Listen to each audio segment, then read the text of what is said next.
नमस्कार दोस्तों, साहित्य की ओर में आज की कहानी है मालती जोशी जी द्वारा लिखी गई कहानी मान अपमान। मंदिर से बाहर निकलते हुए माँ जी ने उसे देखा और ठिठक कर खड़ी हो गई। यूँ उनकी नज़र अब पहले किसी नहीं रह गई है, बहुत दूर का वे साफ नहीं देख पाती। फिर भी उन्होंने पहचान लिया कि सड़क पर रिक्शे वाले से उलझने वाली वह महिला अल्लाह रखी ही है। वे उसे जोर से आवाज़ देने को हुई, पर बगल में खड़े वर्दीधारी ड्राइवर और सिपाही को देखकर सकुचा गई। फिर उन्होंने सिपाही गंगाराम से ही कहा कि वह सामने वाली खड़ी औरत को बुला लाए। अचानक मिले इस वारंट से रिक्शे वाला और उसकी सवारियां सभी सहम गए। रिक्शा तो भाग खड़ा हुआ। सिपाही का संदेश सुनकर अल्लाह रखी पहले तो कुछ चौंकी। आंखें मिचमिचाकर उसने माँ जी को देखा और एकदम पहचान की उजास से उसका चेहरा खिल उठा। अपनी लहिम शहिम देह संभालते हुए वह आगे बढ़ी और उनसे लिपट गई। लिपटकर ऐसा रोई कि माँ जी की आंखें भी भर आईं। ये रुलाई सिर्फ अरसे से बिछुड़ने की नहीं थी, इसमें उनकी याद भी शामिल थी जो इस बीच संसार से उठ गए थे। अल्लाह रखी को तो होश नहीं था, पर माँ जी जल्दी संभल गई। नौकरों चाकरों के सामने इस तरह की भावुकता का प्रदर्शन उन्हें अच्छा नहीं लग रहा था। अल्लाह रखी, उन्होंने उसकी पीठ पर हाथ फेरते हुए कहा। सब्र कर अल्लाह रखी, हम सबको एक दिन जाना है, इस तरह रोने से क्या फ़ायदा। अच्छा यह तो बता, यहाँ कैसे आई थी? भतीजे की शादी में आई थी हुजूर, कल का निकाह था, आज रुखसती है। अच्छा हुआ आपसे मुलाकात हो गई, रात की गाड़ी से तो लौटना ही है। अभी कहाँ जा रही थी? दरगाह शरीफ जा रही थी हुजूर, सुना है बड़ी मकबूल जगह है, पर यह मुआ रिक्शे वाला तो जैसे लूटे ले रहा है। तुझे मैं गाड़ी पर भेज दूंगी, पहले घर तो चल। घर? तो हुजूर का यहाँ मुकाम है आजकल? किसके पास? अपने बेटे के पास। हाय अल्लाह, तो मुन्ना बाबू यहाँ हैं? तू हमेशा कहती थी ना मुन्ना बाबू तो डिप्टी बनेंगे, तो वह सचमुच डिप्टी बन गया है। वह मालिक बड़ा कारसाज है हुजूर, सबकी ख्वाहिश पूरी करता है। अब मुझे घर ले ही चलिए, मुन्ना बाबू को देखने के लिए आंखें तरस गई हैं।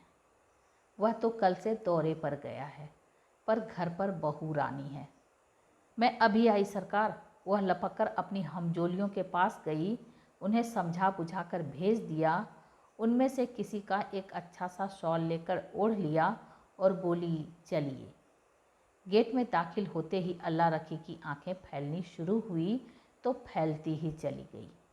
बड़ा सा फाटक, फाटक पर खड़ा संतरी, करीने से लगा हुआ बगीचा, कंक्रीट की पतली सी सड़क और सड़क के सिरे पर खड़ा महलनुमा बंगला। अल्लाह रखी विस्मित होकर उस ऐश्वर्य को देख रही थी और माँ जी उसे। उनका मन गर्व से जैसे उमगा पड़ रहा था। सिपाही ने गाड़ी से उतरकर अदब से दरवाज़ा खोला, तब जाकर दोनों की तंद्रा टूटी। विस्मय विमुख अल्लाह रखी माँ जी के साथ सहमी सी घर में दाखिल हुई। वह जैसे आंखों से हर चीज़ को पी लेना चाहती थी। इतनी शान शौकत, इतनी साज सज्जा उसने भला कहाँ को देखी थी। आओ, माँ जी की आवाज़ सुनकर वह चौंकी।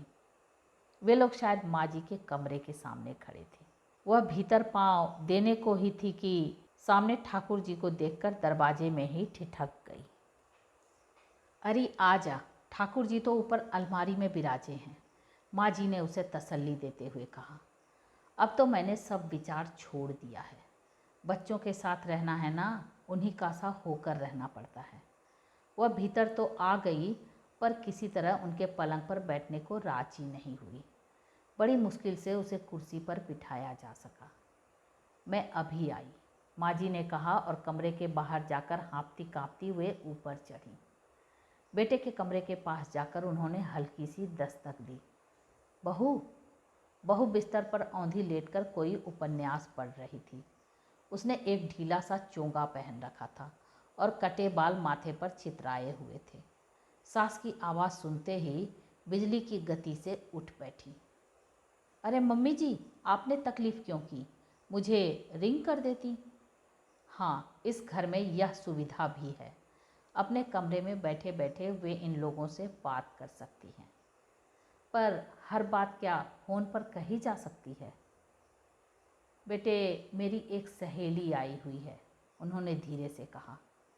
थोड़ी देर बाद नीचे आ जाना। अच्छा जी, बहू ने नम्रता से कहा। वे उसी तरह हाँफते हुए नीचे उतर आईं। कमरे में जाने से पहले वे किचन में गई और ढेर सारे नाश्ते का ऑर्डर दे आईं। पंडित तो हैरान रह गया। माँ जी इस तरह खुद आकर तो कभी कुछ बनवाती नहीं, शायद आज कोई खास मेहमान है। कमरे में आकर माँ जी ने रीनू चीनू के एल्बम निकाल लिए और सविस्तार शादी का लेखा जोखा बताने लगी। अल्लाह रखी मुग्ध भाव से वे रंगीन तस्वीरें देखती रही। दोनों गुड़िया सी बेबी लोग अब तो पहचान में नहीं आ रही थी और डॉक्टर कितने थके से लग रहे थे।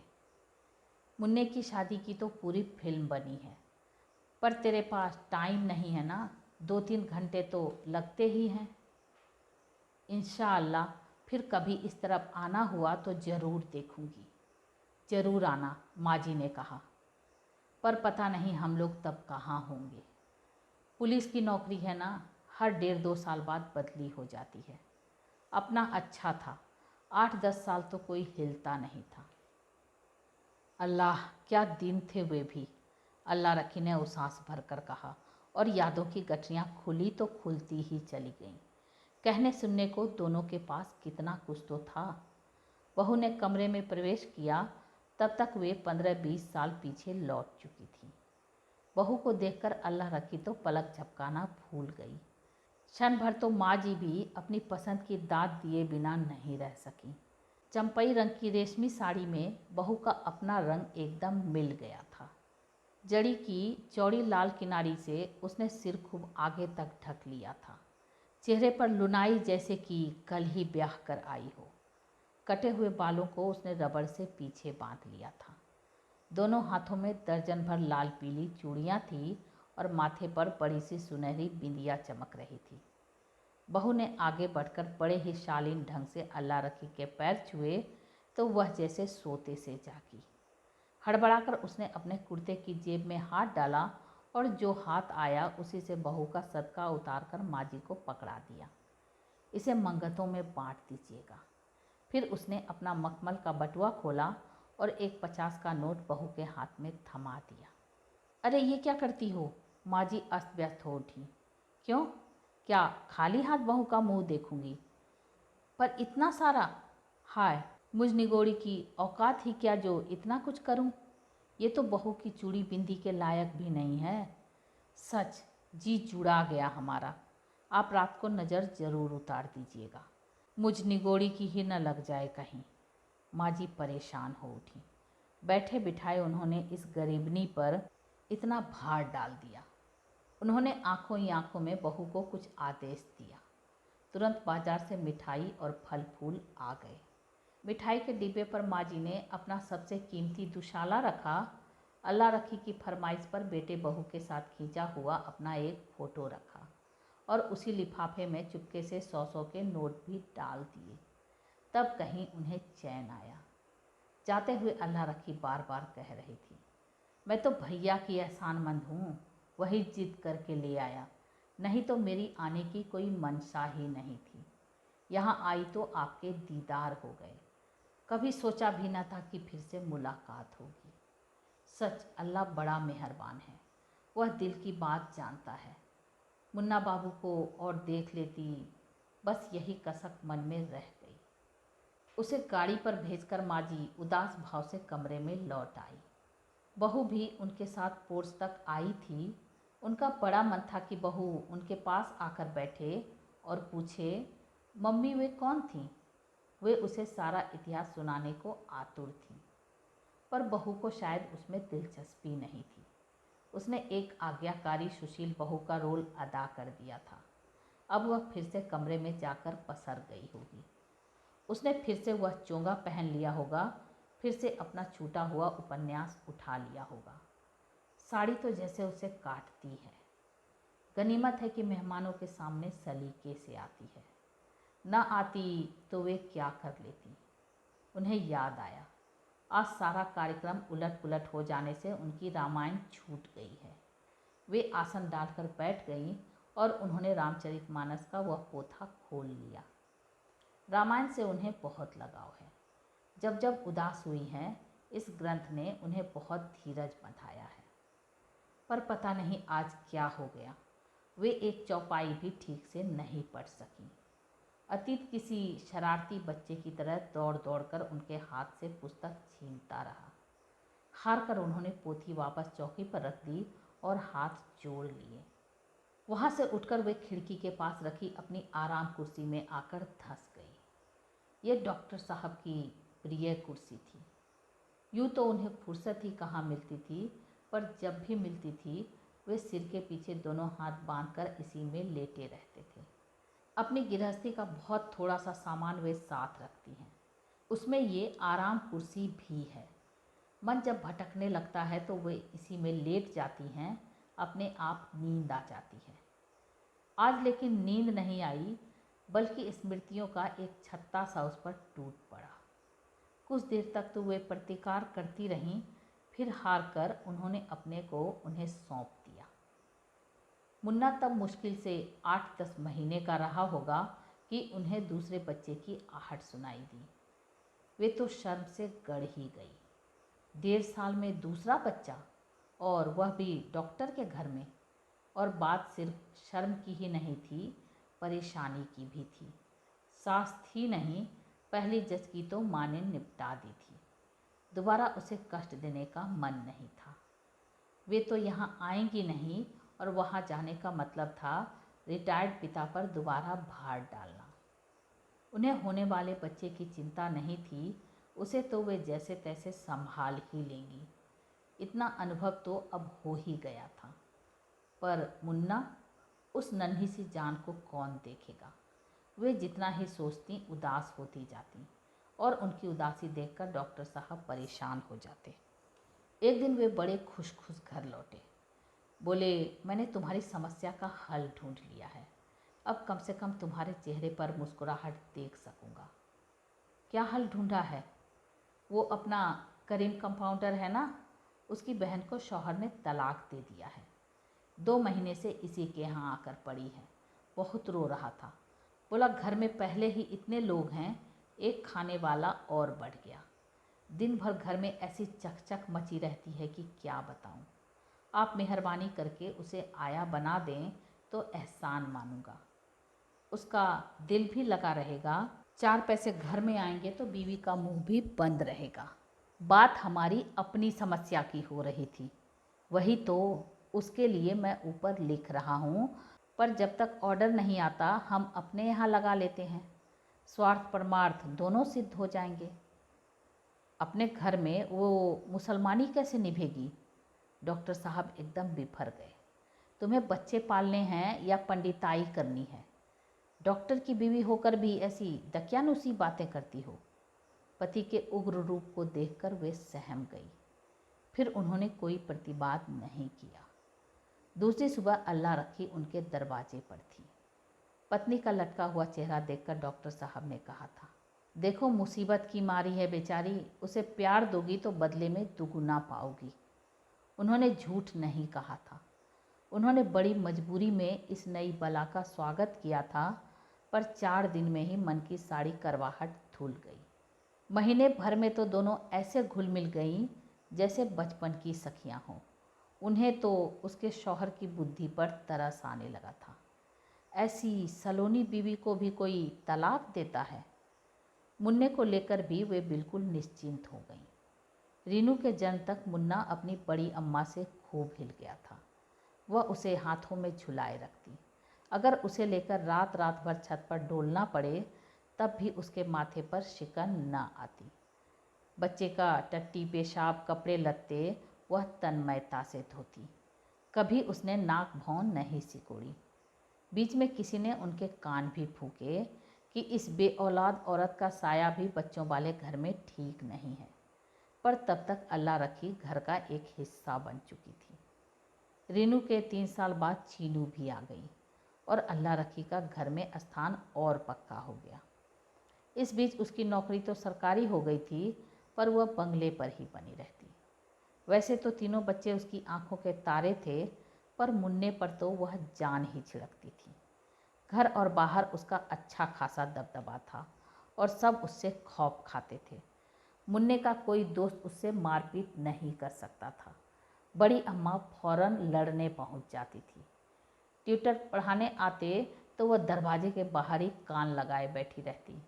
उसकी दहशत के मारे बेचारे बच्चों को डांट भी नहीं पाते थे। मुन्ने की शर्ट पर जरा सा दाग या सलवटें रह जाती तो धोबी की शामत आ जाती। मुन्ने के पैर में कांटा भी गड़ जाता तो माली को 100 बातें सुननी पड़ती। रसोई में तो खैर उसका गुजर नहीं था, पर किसी दिन सब्जी में मिर्च तेज हो जाती या दूध में मलाई कम पड़ जाती तो महाराजिन के प्राण सूख जाते। उसकी झिड़की खाकर फिर वह देर तक बड़बड़ाती रहती। अपना घर बार छोड़कर आई हैं बेगम, यहाँ हमारी जान हलकान किए रहती हैं। करीम लेकिन बहुत खुश था। बार बार कहता, हुजूर का इकबाल बुलंद हो। आपने उस दुखियारी की गोद में अपना बच्चा डालकर उसकी ज़िंदगी बना दी। दिन कैसे मज़े से कट रहे थे। कभी यह ख्याल भी ना आया कि सरकारी नौकरी है, यहाँ से कभी भी तंबू उखड़ सकता है।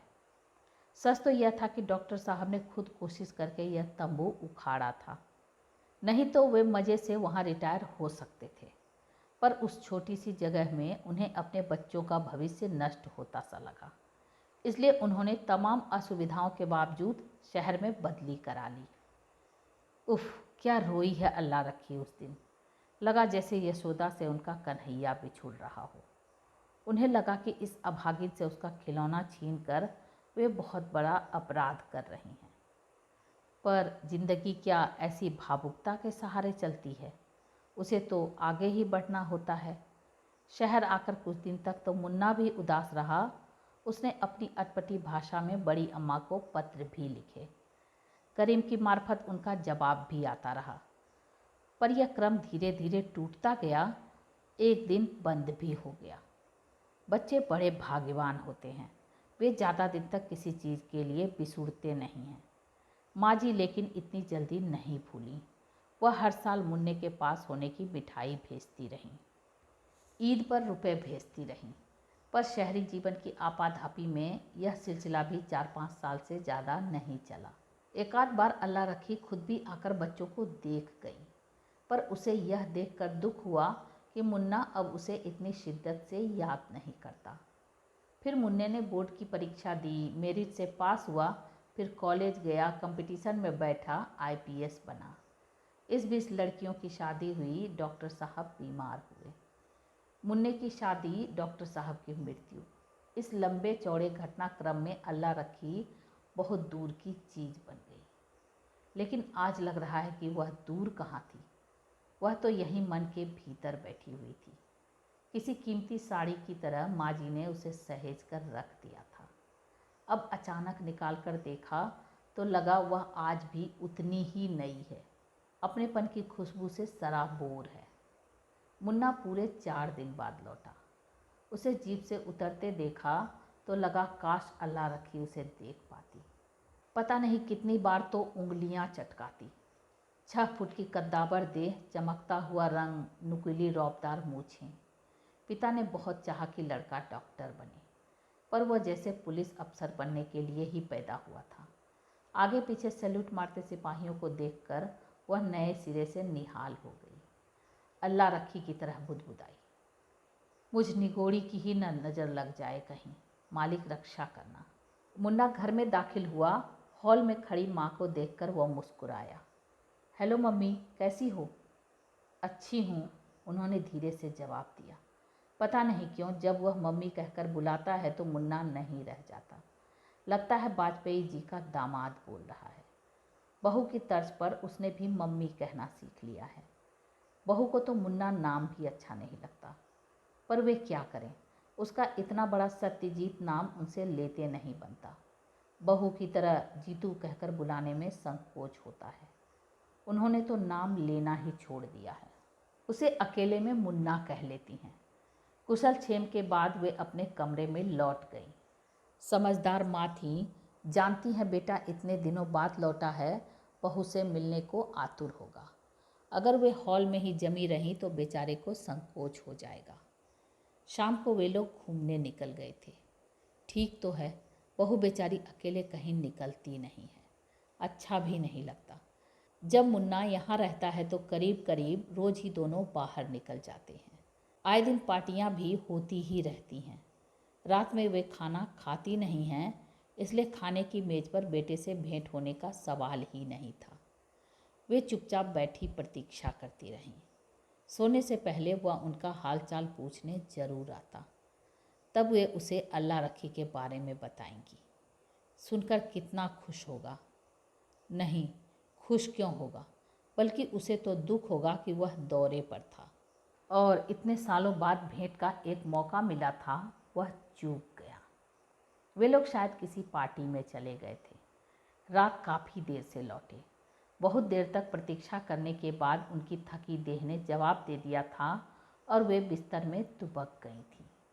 कमरे की बत्ती उन्होंने जलती ही छोड़ दी थी, जो इस बात का संकेत था कि वे जाग रही हैं।